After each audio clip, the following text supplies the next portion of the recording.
Tom, thanks very much for popping into the office Not today. at all. Now, first impressions at Glasgow, because this is your first trip to the city. It is my first time in Glasgow, and I touched down, and then within an hour I was abseiling off the crane by the River Clyde. So, I mean, it's been really cool, and everyone's been so welcoming, and it's really given me a taste of what the Commonwealth Games is going to be like next year. You are one of the ambassadors for the Games. I mean, just how did that opportunity come about, and what did you feel about taking on the role? Well, it's a massive honour to get us to become an ambassador for the Commonwealth Games. It's a massive competition, and it's going to be so cool to have all these people come together. It's like a home game, so it's going to be, the crowds are going to be amazing, the atmosphere is just going to be electric throughout the whole city, so it's going to be one of those things that everyone kind of is going to be able to come together and enjoy sport. Have you noticed an increased interest, certainly more excitement around the Olympic and Commonwealth sports since the Games last year? Everyone's just wanting to try new things. Sports that necessarily did not get attention before are now getting more attention, and it's making things like more exciting, and hopefully young kids are now wanting to get into sport. Have you noticed an increased interest in your own sport as well? Because you've been a flag bearer for it for some time now, but despite your youthfulness. The numbers since the Olympics have tripled, and then again when Splash aired in January, the numbers went up again. So, I mean, I'd like to think that diving is on the up as a sport, and hopefully the sport is going to get bigger and bigger, and the funding will go up so that we'll be able to expand our diving teams and hopefully become one of the strongest diving nations in the world. A lot of people looked at you and the age you started your career at, and I think a lot of young people certainly took inspiration from that this was a sport they could maybe achieve things in from a young age. Is that the case? Well, with diving, it's one of those sports that you just have to put in the hard work and try and become as good as you can, as quick as you can. But for me, like the diving peak age of between 18 and 22, I was aiming for my first Olympics at 18, but I was lucky enough to have had a great team around me to get me to the Olympic Games in Beijing when I was 14. So it's one of those things, but I guess with hard work you can achieve anything.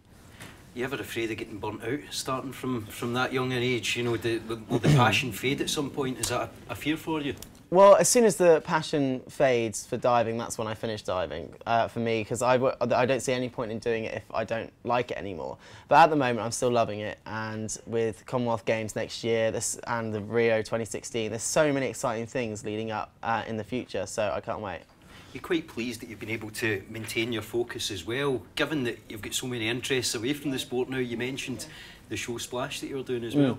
Yeah, there's lots of things that are coming up with like, as well as doing the training. I mean, now I've finished school and I've got loads of well, Splash is coming back again, so we've got that, and I hosted the Nickelodeon Awards yesterday.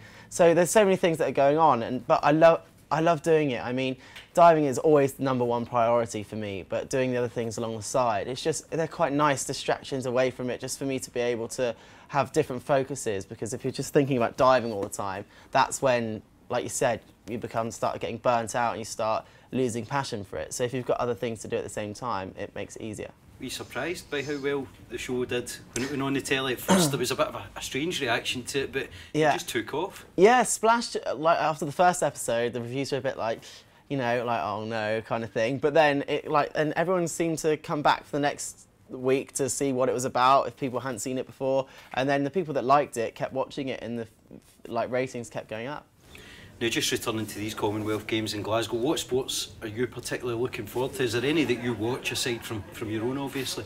Well, for me, diving obviously is a sport that I'm doing, but other than that, I'd love to, like with my training, I do quite a lot of gymnastics work, so I'd love to go and watch that. I know my brothers are really interested in going to see the rugby sevens, because that's a new sport to the Commonwealth Games as well, and also badminton, because I used to do that when I was at school when I was younger.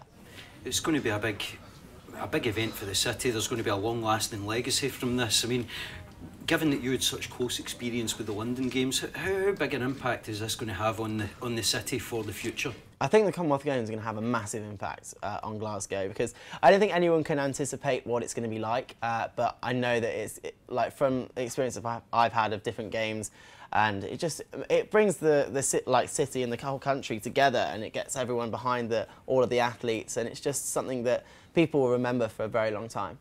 And just finally, you've had a wee taste of the support that you've had in Glasgow today. I heard you've been getting chased through the streets of the city, yes. which must be a bit unnerving for you yeah. as well. But I take you'll just be hoping that people are out in their numbers for these games next year, that people fill the venues and give the athletes their support. Well, the people are what make the Commonwealth Games, so without the people there supporting and cheering and kind of bringing the atmosphere together, then the Commonwealth Games, like the athletes, won't be able to compete as well as they can do. So there's 1 week left of ticket sales, so people just need to kind of apply for them and just support all the athletes as well as they can.